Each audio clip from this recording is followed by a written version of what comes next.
What's up everybody, welcome to our channel Honest Hockey Takes. I'm Hohen and this is Scott. And in this video, we'll be sharing our top 10 right wingers in the NHL.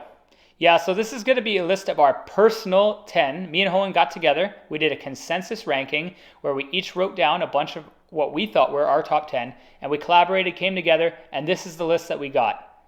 And it's only going to be based on currently. So it's not a lifetime achievement award. It's not past. It's not if there's a bunch of Hall of Famers on this list. We don't care. It's about this year, last year, recency, okay?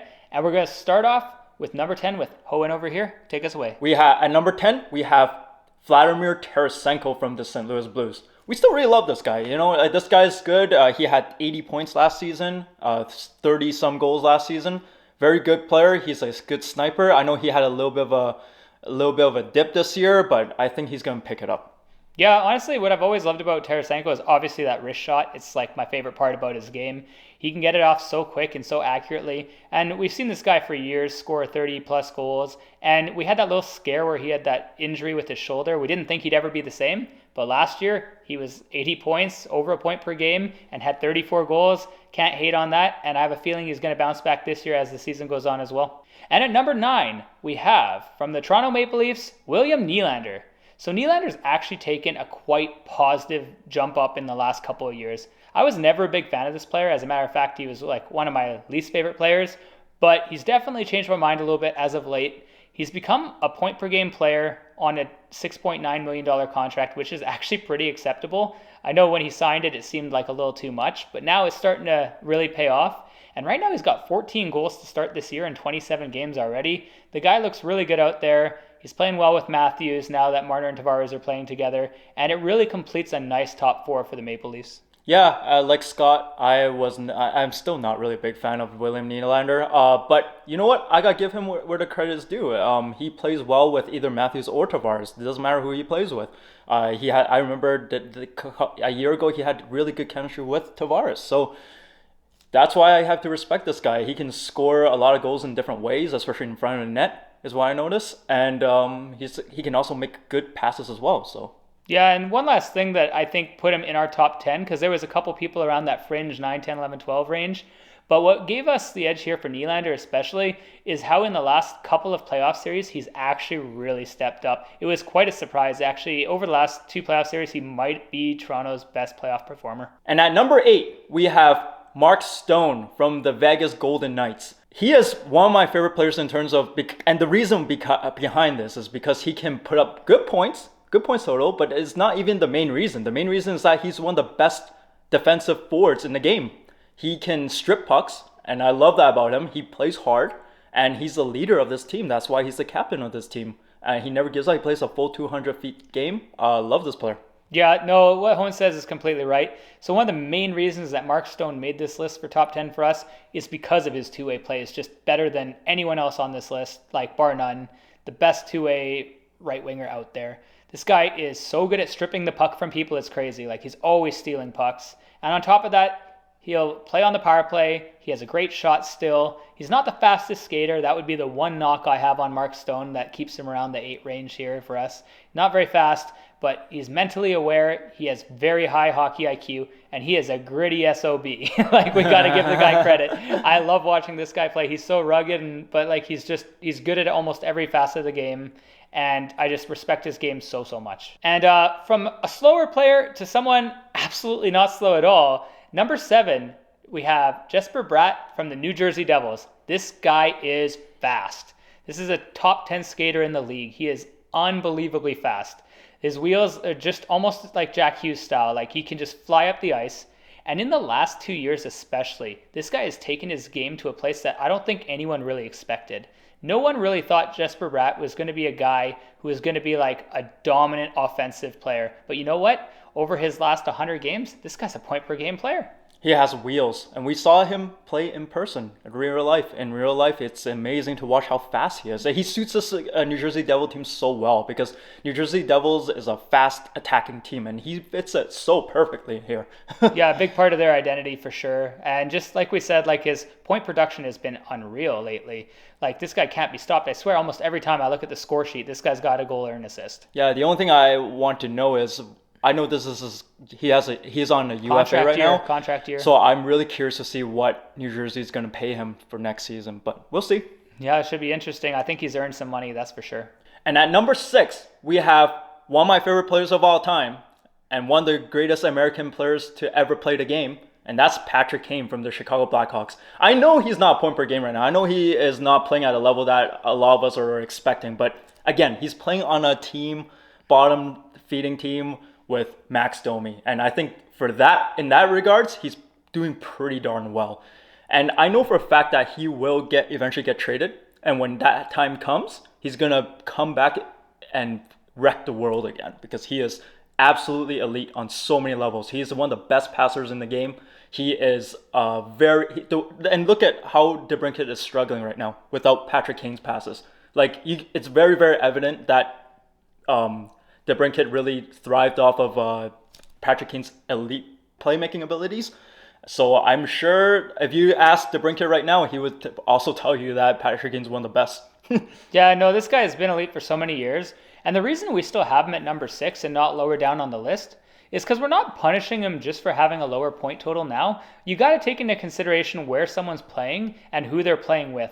I mean, when you're playing on a first line that has Max Domi, you have to temper expectations for numbers. Your numbers aren't going to be the same. This isn't going to be the same guy who puts up 95, 100 points right now. It has nothing to do with his skill. He still looks just as good as he did before. His game is still really high caliber. But I mean, you're just not going to have like a 100-point season playing on this Chicago Blackhawks team. And I have to say, my absolute favorite thing about Patrick Kane is his hands and how well he just can deke around anyone. Everything is like a pylon to him, man. It doesn't even matter. This guy makes everyone look stupid out there. He's just too smooth and too good. And like watching him in the shootout is probably one of my favorite things to do. Alrighty, and coming in at number 5, we have Matthew Tkachuk from the Florida Panthers. Now just a quick little housekeeping thing here. Matt Tkachuk we have on the right wings list, even though he was drafted as a left wing, because for this year and last year, he was predominantly playing right wing. So, without further ado, this is a player who is an absolute unicorn. Like, unless you're talking about Brad Marchand, no one else can do what this guy really does. It's just unreal. He puts up such elite numbers offensively. Like, the guy had 100 points last year and is on pace for 100 points again this year. Back-to-back 100-point seasons. And you throw in the antagonistic personality, the no fear getting in the crease, standing, just pissing everyone off, and hits like a madman. This guy does it all, and man, oh man, if I started a hockey team, would I love to have Matt Tkachuk on it. The crazy thing about Matt Tkachuk is he's putting up those numbers playing with Sam Bennett being his center, mainly. That's crazy to me. Matthew Tkachuk is a unicorn, like Scott alluded to. He fights. He never backs down. He's a pest. People hate to play against him, but teams would love to have him on their team. Yeah. Unlike his brother, I mean, they're pretty similar players, but him and Brady are pretty similar. But the difference is that Matthew Tkachuk has way more offensive upside than Brady Tkachuk. Brady is a little bit more physical, but Matthew Tkachuk is a far more offensively gifted. So he's definitely a really good, solid player. I've seen him many times in that Battle of Alberta when he played in Calgary here. Very good hockey player. Yeah, I think if you asked me about this 2 years ago, I wouldn't have put Matt Tkachuk even on our top 10 list because I always used to think that he was a guy who just got carried by guys like Johnny Hockey and like his surroundings in Calgary and stuff. But after I watched him actually play last year and how well he played in general, and then watching him play with, like Hohen said, with like not really much help this year in Florida, he is actually the guy driving the line. He is no longer the passenger. He's not letting someone else like just riding on their coattails. This guy carries his own line. Barkov's been hurt for a while, and this team has had injuries galore on Florida, and he is still putting up insane numbers right now. This guy's proven to me that he is the absolute real deal offensively. And at number 4, we have Mikko Rantanen from the Colorado Avalanche. Love this player. He's a really good player. The only difference why he might not be higher is because I feel like players on his own team, Nathan MacKinnon is a better player. He's the guy to me that drives that line. But yeah, I would agree. Mikko Rantanen is an elite goal scorer. Don't get me wrong, he's very good at finding the back of the net, and I will never forget that. I remember the day he was drafted 10th overall. I was kind of like, oh, I like this guy's name, but I never knew how good he was ever going to be. And what a draft pick they had with Mikko Yeah, Rantanen. no, I absolutely love Mikko Rantanen. I've liked him actually since draft day. I thought he was one of my favorite players in that draft. I love what he's able to do because he has the scoring touch, but he's also a really good passer. And on top of that, this is a guy who's very physical. He will go into the boards and he will fight for it. They call him Moose for a reason. This guy is just an absolute force out there, kind of like a lot of the other guys on Colorado. Honestly, the front guys in Colorado, they take no crap. Like, they're a very physical team up front. But this guy is just so good all around, and we've seen him put up like 90 plus points so many times now. It'd be almost criminal to not have him at this spot on the list, especially at such a young age. Yeah, and last thing I want to add is I love his size. His size, like he said, he's physical. I love his size, which allows him to play that combination of power forward. Yeah, he's the dream power forward. Yeah, dream power forward, and then he can also snipe. It's crazy. Yeah, no, great mix. Yeah. Hell of a player. Yeah. And coming in at number 3 on our list, we have David Pastrnak from the Boston Bruins. Now, you could debate 2 and 3, I think, on this list. I think it's personal preference. For me, I mean, I might be a little biased, but I have Past at 3 here because I think he is one heck of a player. This guy is part of one of the best, if not the absolute best line in hockey, the perfection line on Boston with Bergeron and Marchand. He's a goal-scoring machine. This guy's almost always, if he's healthy, top 5 in goals in the NHL. And we've seen this guy put up 100 points. We've seen him be in the 90s a few times.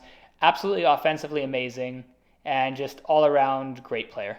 One thing that really impressed me with this season is that during the time when Brad Marchand didn't play in the beginning of the season, he really showed that he can really drive a team, drive a line. And that really shocked me because I thought he was technically the guy that was kind of just sitting there and waiting for the shot from like Marchand, playing with Marchand and Bergeron. But it really showed me that this guy can actually drive his line, drive the team. Very good player. Yeah, no, like what Hone said, if you had asked me this probably like a year ago, I would have probably had Past at like 4 or 5, but he's definitely at 3 now because of just how well in that time off where he was kind of alone on this team without missing a couple key pieces on the Bruins, he was able to really put up some decent numbers and carry his team to a winning record. And look how good Boston is right now. They're dominant. Yeah, the last thing I want to add is I'm just very curious to see how much he's going to get paid next year because it's going to be very interesting for how Boston's going to be able to keep this player. Yeah, this guy's getting the bag. Yeah, he's going to get the bag. And at number 2, we have Mitch Marner from the Toronto Maple Leafs. Now, a lot of people are going to talk about when you think about Toronto Maple Leafs, they're going to immediately go to like, oh, Austin Matthews the best and all that stuff. But if you actually watch Toronto Maple Leafs games, Mitch Marner's the guy that makes everything happen to me. He is the guy who strips pucks, surprisingly for his size to be able to do that. He's a quick player, elite passes to set up Matthews or Tavares for those goals. Absolutely unreal player.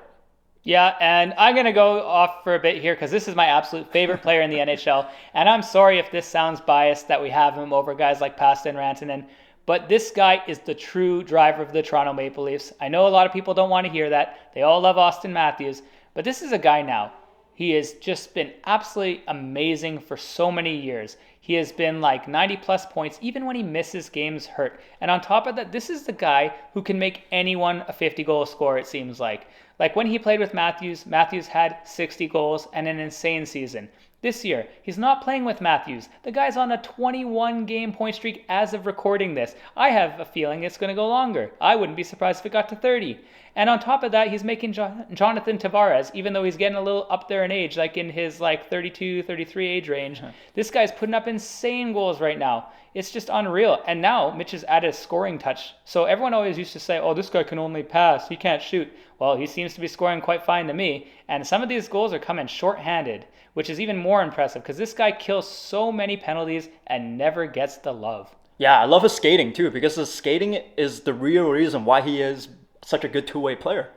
Yeah, right? We talk about this all the time. In today's game, you have to be a good skater. You can't really compete at a high level in the NHL. And just his ability to strip a puck and go on a break. And most of his goals do come off turnovers or breakaways because, he doesn't have the best shot. That's his definitely best knock to his game is he's not a great shooter. And we all know this. He's a passer. But with his hands that he's got, it's not Patrick Kane, but this guy can sure deke. And at number 1, and I think this one is not debatable, even as much as I love Mitch and Pasta and Rantanen, we have Nikita Kucherov from the Tampa Bay Lightning. What more can you say about a player than what Nikita Kucherov's done in the last 5 years. This guy has won 2 Stanley Cups. He has been to a Stanley Cup final right after, almost had a three-peat, has led his team in points in all those playoff runs. On top of that, this guy has recently, in the last few years, won a Hart Trophy, an Art Ross Trophy. There's nothing Kuch hasn't done. This guy has a Hall of Fame career now if he retired. But we're talking about recency. And let's talk about his season so far this year. This guy's on pace right now for over 120 points. It's absolutely insane what he does. He is the best player in the right wing. It's not even close. Like, I like Mitch Marner and Pasta and all those guys too, but what he has done in the last few years... Oh, it's stupid how good he is. It's just crazy. He was better than Connor McDavid that 1 year to get the Hart Trophy. Just think about that for a second. Like, and he's a winger. Well, that's the thing. Like, if you actually think about the gap, like, obviously Connor's the best player in the world. But Nikita Kucherov might genuinely be the second. Like, it's actually crazy what he manages to do year in, year out, putting up numbers like crazy, and he doesn't disappear in the playoffs, which was a thing that everyone seemed to think, that Russian players always disappear in the playoffs. Kuch definitely can prove with his stats he does not disappear in the playoffs. I know some games he looks a little lazy, but when he has his game on, man, he is the best player out there. No questions asked. He'll come in and get 4 points, no problem. Love this player. Sometimes I know people are going to be like, oh, he was injured for that 1 year and didn't come into the playoffs, but still, he dominated that playoffs. Doesn't matter. Yeah, and he has such a balanced mix.